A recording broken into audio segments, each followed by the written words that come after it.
지난주 설교를 잠깐 오늘 설교와 더불어서 이어서 말씀을 드리자면 세상을 살면서 악한 이들이 있고 악한 이들이 흥한 것처럼 또 악한 이들이 성공한 것처럼 보일 때가 있다라고 말씀을 드렸습니다. 삶이란 그런 것입니다.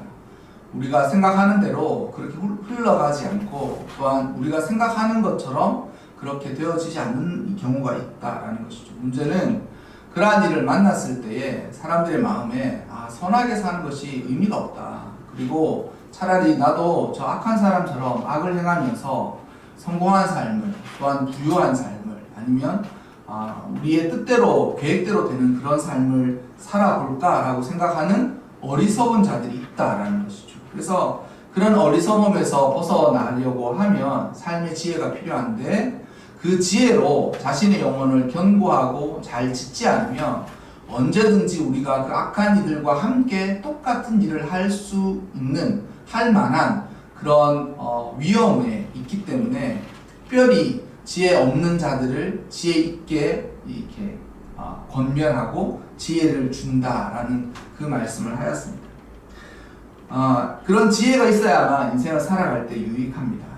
그리고 그런 지혜가 없으면 인생을 살아갈 때에 자신이 처한 상황을 어떻게 해석하고 또 그것을 어떻게 받아들이고 또한 그것을 어떻게 살아내야 할지에 대해서 모르고 혼란스러울 때가 정말 많습니다.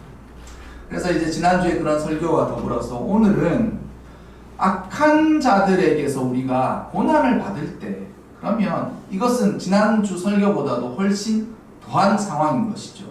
지난주는 악한 이들이 잘 되는 것을 보고 그것이 두려워서 나도 악하게 한번 살면서 저 뜻처럼 살아가고 싶다라고 생각하는 그 어리석은 자들을 교훈하는 것이지만 오늘 이 읽었던 시편 7편의 본문과 더불어서 오늘 제가 드리고 싶은 말씀은 나는 선한 삶을 살고자 고군분투하고 나는 선한 삶을 정말 살려고 애쓰고 있는데 도리어 악한 자들이 자신의 삶, 우리의 삶에 침범하거나 우리의 삶에 쳐들어와서 그들의 악으로 우리를 막 너무 괴롭고 힘들고 어렵게 할 때는 어떻게 해야 할까라는 그런 질문들을 드리면서 오늘도 설교를 함께 합니다.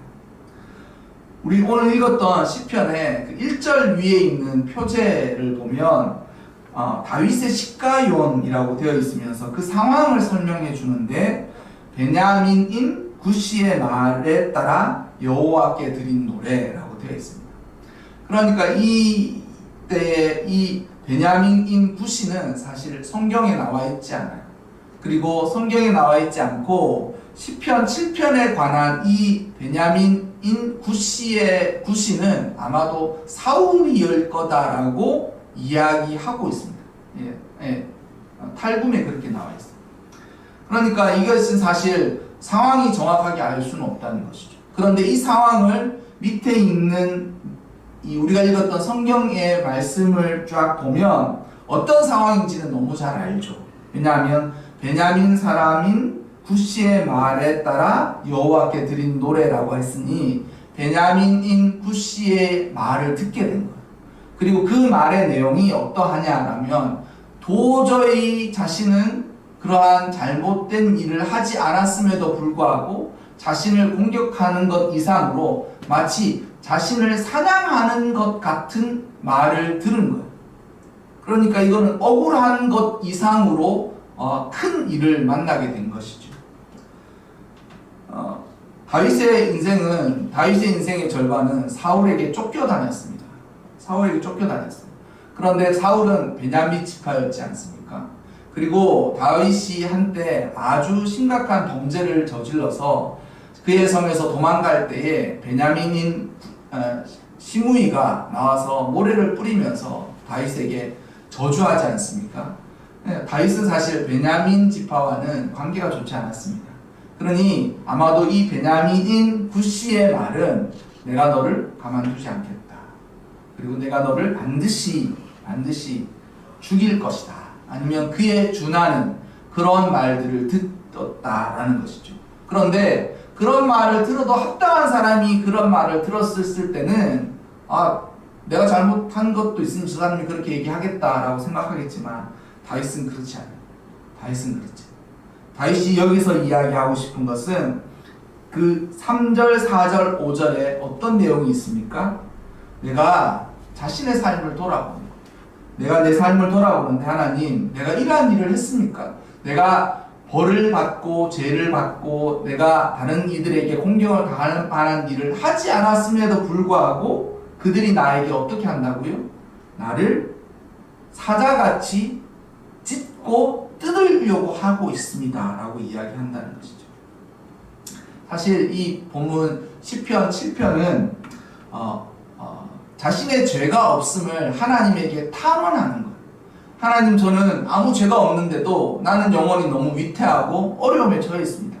나는 너무 억울한데 이 억울함을 그 누구도 알아주지 못해서 주님밖에 내 억울함을 주님께 여호와 하나님에게만 털어놓을 수밖에 없습니다 라는 마음을 가지고 이 다윗이 이야기하고 있었습니다. 이야기하고 있는 노래인 것이죠. 얼마나 억울하겠습니까? 자신은 잘못한 것이 없어요. 본문을 보면 하나님, 나는 화친한 자를 하나님, 나는 내가 죄를 지었거나 아니면 화친 서로 화친을 맺은 사람에게 악으로 갚지도 않았을 뿐만 아니라 내 대적에게서도 까닭없이 빼앗지는 않았습니다 라고 이야기하면서 그가 나중에 이야기하기를 내가 원수가 나의 영혼을 쫓고 잡아서 내 생명을 이렇게 될 때까지라도 이러한 일들이 합당하다면 저는 그 일을 당하겠습니다. 내가 만약 정말 잘못한 것이 있으면 저는 원수에게 짓밟혀서 나는 땅바닥에 처박혀서 짓밟혀도 합당하지만 저는 그러한 잘못을 저지른 것이 없다라고 그런 자신의 무죄를 탄원하고 있습니다. 사람이 이러한 일을 만났을 때 가장 먼저 겪는 감정이 억울함이에요. 억울함.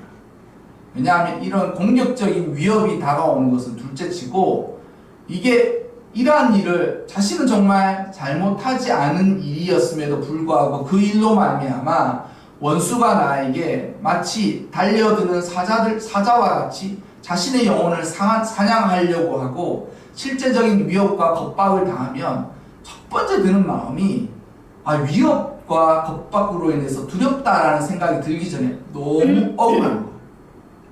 나는 그러한 일을 저지르지 않았음에도 불구하고 나에게 그러한 일로 인하여서 이러한 일들이 만나면 너무 억울함에 그 억울함을 스스로 풀 수가 없어요. 그래서 사람이 기가 막힌다라고 말할 때 그 기가 막히는 것은 대부분 억울함이에요.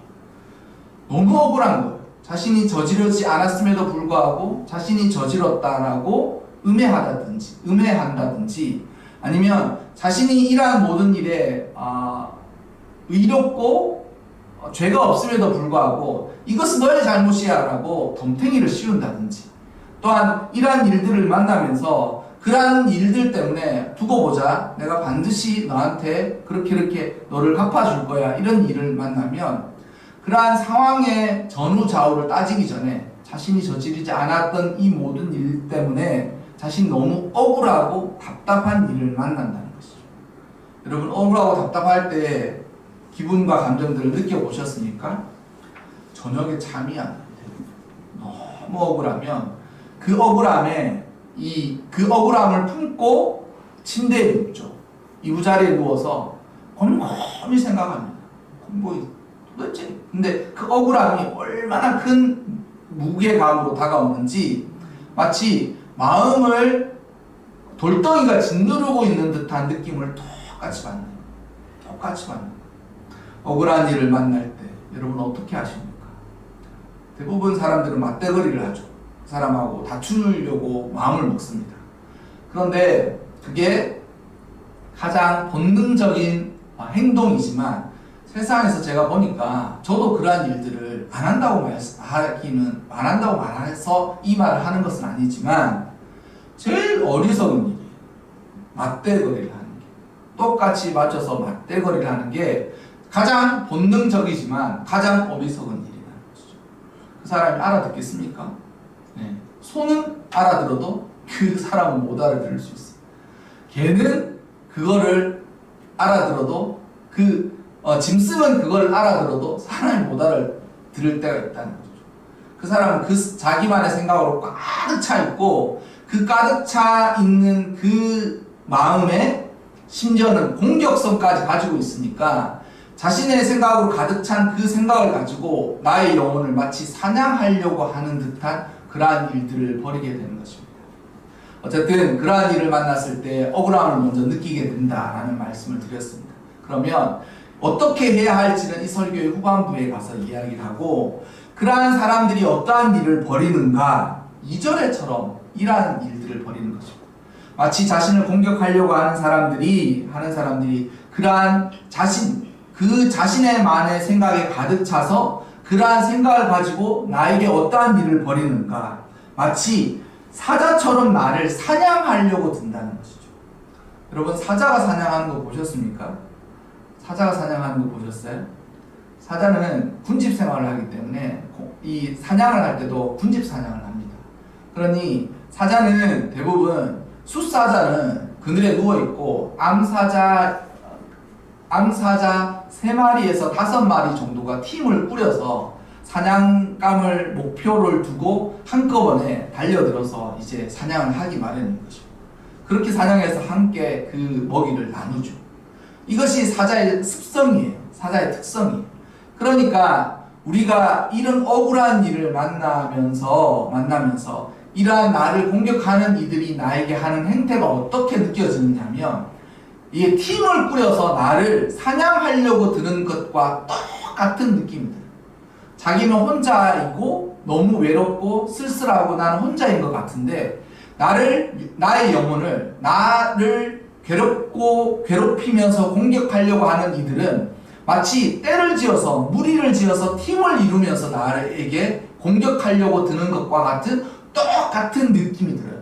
근데 이것은 어떻게 보면 그 공격당하는 우리의 느낌일 수도 있고 그때의 상황이 항상 그렇게 벌어지는 것일 수도 있습니다.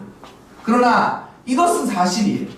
한 사람이 나에게 1대1로 대결을 거는 것이 아니라 마치 사자 무리들이 나의 영혼을 얻기 위해서 달려드는 것과도 같은 그런 느낌이 든다는 것이죠. 사자가 그 사냥해야 할 대상을 잡으면 어떻게 합니까? 물어 뜯죠. 그리고 찢어 먹습니다. 사자가 그렇게 하지 않습니까? 그 사자의 목덜미, 그러니까 그 사냥을 하게 되면 그 사냥의 최종은 그 사냥감의 목덜미를 꽉 무는 순간 그 이제 모든 사냥은 끝이 나는 거예요. 사자가 그 사냥감의 목덜미를 딱 무는 순간 더 이상 그 목덜미에 물린 사냥감은 힘을 쓸 수가 없습니다. 그리고 한번 사자가 목덜미를 물고 나면 그 사냥감이 쓰러질 때까지 끝까지 버팁니다. 그러니까 우리 인생에 있어서 공격을 당할 때도 우리의 약점들, 우리가 취약한 부분, 그리고 우리가 정말 어떻게 할 수 없는 그 부분에 약점이 잡히거나 아니면 그 부분을 공격당하기가 쉽상이에요. 그리고 그렇게 공격당하는 사람들이 때를 지어서 한꺼번에 나에게 달려드는 듯한 느낌을 받을 때가 있습니다. 근데 그게 사실이에요. 왜냐하면 성경도 우리의 영혼이 공격당하고 우리가 악한 이들도 인하여서 공격을 받을 때 그렇게 될 거라고 이야기해 두었다는 거예요. 저는 이 설교를 준비하면서도 예전에 제가 경험했던 것들이 너무 생생하게 떠올라요. 그리고 그때의 일들이 너무 생생하다라는 것이죠.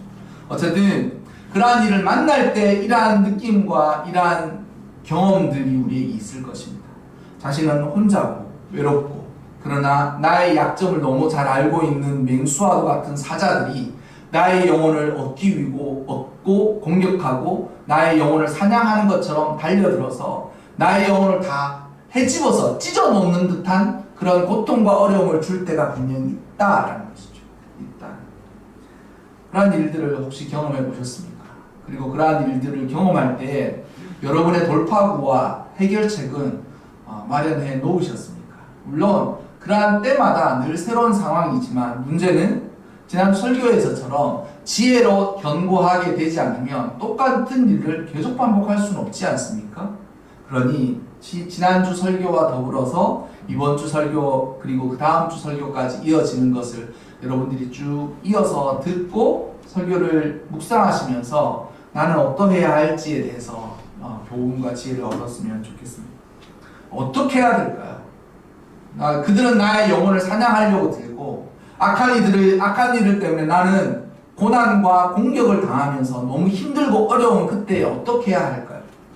첫 번째는 여러분, 마치 이 해결책의 첫 번째는 이것입니다. 바로 이 해결책은 3절, 4절, 5절. 그 뭐냐면 하나님 앞에 의롭게 살아가고 있었어야 돼요. 사람은 이게 사람이 그런 마음이 들죠. 저는 뭐 인생을 살면서 크게 아파 본 적은 이제 뭐 크게 아파서 병원에 누웠던 적은 몇 번 없습니다. 근데 우리가 흔히 말하는 불치 또는 난치병에 걸려서 병원에 딱 누워 있으면 어떤 생각이 드냐면 내가 뭘 잘못했지? 이런 생각이 들어요. 희한하게도 어떤 사람이 또 다 상관없이 내가 뭘 잘못했을까? 이 생각을 하고 그 다음 드는 생각이 내가 나에게 뭐 때문에 이런 일이 이런 일이 생겼나? 이런 생각을 하기 마련. 그게 뭐냐면 그제서야 자신의 삶을 깊이 돌아본다. 그런 큰 어려움을 만나게 되면서야 비로소 내가 삶을 어떻게 살았지? 라고 돌아보게 된다는 거죠. 근데 여러분, 제가 여러분들에게 드리고 싶은 말은 병 걸리기 전에 잘 살아라 이런 말씀을 드리고 싶은 것이 아니라 이러한 일들을 만날 때 딱 두 가지 인생이지 않습니까? 억울한 사람, 그러니까 이 시편 다윗의 마음을 가지고 억울한 사람, 또 하나는 합당한 사람. 합당하다는 뭐니 말냐면 벌 받아도 될 만한 사람이에요. 둘 중에 하나예요. 이렇게 공격당하고 어려움을 당할 때 둘 중에 하나예요. 하나는 그 사람은 억울한 사람인 거, 합당하게 살아간 사람. 그 사람은 억울한 사람인 거. 두 번째는 그렇게 당해도 싼 사람인 거. 그래서 제가 이러한 일들이 있기 전에 그의 삶이 하나님 앞에서 흠없는 삶을 살아요. 그 흠없는 삶이 무엇이겠습니까? 내가 하나님 앞에서도 죄를 짓지 않았었는데 하나님 앞에서 꺼리끼지 않는 부분이 무엇이냐면 사람과 사람 사이에서도 내가 해야 할 일들을 잘 해야 한다. 그것이 본문에 나와 있는 3절, 4절, 5절 이런 구절이에요. 그래서 뭐냐면 나는 죄가 없는데 왜 이런 일을 당합니까? 라고 이야기하면서 3절에 뭐라고 해서 여호와 내 하나님이여 내가 이런 일을 행하였거나 내 손에 죄악이 있거나 화친한 자를 악으로 갚았거나 내 대적에게서 까닭없이 빼앗았었던들 이런 일이 나는 없습니다. 나의 대적일지라도 나는 까닭없이 그들에게 물건이나 재물을 탈취하지 않았고 또한 나는 화친한 자 형제를 맺고 친구가 된 사람에게는 악으로 갚지 않았다는 그리고 심지어는 나는 손에 죄도 없고 또한 나는 내 손에 죄가 없는 사람입니다 라고 이야기합니다. 하나님 여러분, 우리가 억울할 때 하나님이 우리의 기도를 어떻게 잘 들어주실까요? 우리 손에 죄가 없는 사람의 기도를 하나님이 잘 들어주십니다. 여러분, 우리가 삶을 살아갈 때 이 부분을 명심해야 돼요. 우리가 나중에 어떠한 일을 만날 때 하나님에게 간절히 우리의 속마음과 속상함 그리고 우리의 사정들을 아뢰을 때에 하나님께서 우리의 삶을 돌아보아 주실 만한 사람은 그가 흠이 없이 삶을 사는 사람이에요. 그래서 하나님 앞에 이런 이야기를 할 수 있어요. 하나님 저는 대적하는 사람에게도 나는 까닭없이 물건을 탈취하지 않았고 나의 친구들에게는 늘 그 친구에게 합당한 그러한 일들로 그들에게 행했으며 나는 죄를 짓지 않았습니다 라는 삶을 살고 있습니다. 그래야 그때 하나님께 자신의 억울함, 자신이 무죄이고 자신은 죄가 없음을 이야기할 때 하나님께서 들어주십니다. 할렐루야. 여러분, 그러한 삶을 꼭 살아가시기 바랍니다. 여러분, 신앙은 문제가 터졌을 때 그 문제를 해결하는 공식이 아니에요. 삶을 살아가는 방식이라는 거예요. 그 문제가 터졌을 때 신앙으로 그 문제만을 해결하려고 하지 마시고 삶의 방식을 신앙적으로 삶을 살아가시기를 꼭 축원을 드립니다. 두 번째는 그러면 그러한 억울한 일을 만났을 때 어떠해야 하는가? 제가 아까 전에 설교 중에 그러한 일을 만났을 때 가장 본능적인 해결책이 뭐라고 얘기했습니까? 맞대거리를 하면서 싸우는 거예요. 그래? 네가 나한테 그렇게 했어? 좋아. 나도 최선을 다해서 싸워주마. 그리고 세상에서는 그렇게 못하는 사람을 바보 또는 바보라고 칭하고 또한 그러한 사람들을 뭣도 못하는 사람이라고 이야기하지 않습니까? 세상은 세상의 법이 있죠. 그러나 여러분, 제가 드리고 싶은 것은 그것이 하나님의 방법이 아니다 라고 말씀을 드리고 싶습니다. 여러분, 억울한 일은 억울한 것이 풀어져야만 그의 마음속에서 해결이 되는 것입니다. 억울한 게 풀어져야 돼요. 그런데 그 억울한 것을 나의 힘으로 풀고자 할 때 잘 안 될 때가 많죠. 그래서 안 될 때가 너무 많습니다. 상황이. 자신은 억울한데, 그리고 그 억울한 일을 나에게 행하는 사람은 나의 영혼을 사냥하려고 달려드는 짐승처럼 달려드는데, 사냥하려고 달려드는 짐승과 대적해서 싸워서 이기기가 쉽지 않지 않습니까? 여러분, 어떠해야 하는가? 신앙에 있어서 지혜는 하나님께 아뢰는 거예요. 이 이야기를 할 때마다 모든 성도들이 설교를 잘 듣다가 하나님께 아뢰라라고 하면 마치 긴장이 탁 풀어지는 듯한 느낌이 듭니다. 그건 뭐냐면 또 그 말이지 이렇게 이야기합니다. 근데 여러분, 하나님께 아뢰어야 합니다. 하나님께 아뢰. 왜냐하면 그것은 억울해서 하나님께 이야기하라라는 것이 아니라 하나님이 공의로우시다. 그리고 공의로운 하나님은 모든 것을 결국 사필귀정, 바른 곳으로 하나님께서 해결하실 것, 모든 것이 결국 바른 곳으로 해결하실 것이다 라는 그 믿음이 없으면 하나님께 아뢰는 것도 쉽지 않습니다. 그래서 두 번째 해야 할 것이 무엇이냐면 하나님께 아뢰는 거예요. 내가 정직하고 합당한 삶을 살아갔던 것이 첫 번째 지혜이고, 두 번째는 하나님에게 아뢰는 거예요. 그래서 우리가 읽었던 본문에 여호와 내 하나님이여 어떻게 한다고요? 내가 주께 피하오니. 하나님에게 피해야 돼. 하나님. 사람에게 찾아가고 상황을 내 스스로 해결하려고 하고 그러한 것들은 세상의 방법이니 그러한 세상의 방법을 쓰지 말라 이렇게 하라는 그러한 이야기는 제가 드릴 수 없지만, 두 번째 해결할 수 있는 이 영적이고도 하나님의 지혜는 무엇이냐면 주께 피해요. 하나님 도와주세요. 하나님 나의 억울함을 주님께서 알아주세요. 하나님 내가 주님께 이렇게 기도 드리오니 하나님께서 나의 기도를 들어주시고 나의 억울함을 주님께서 나의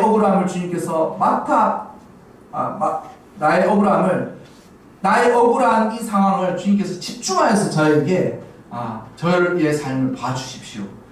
그렇게 하나님에게 피해야 돼요. 이 믿음이 없으면 이러한 일들을 할 수가 없습니다.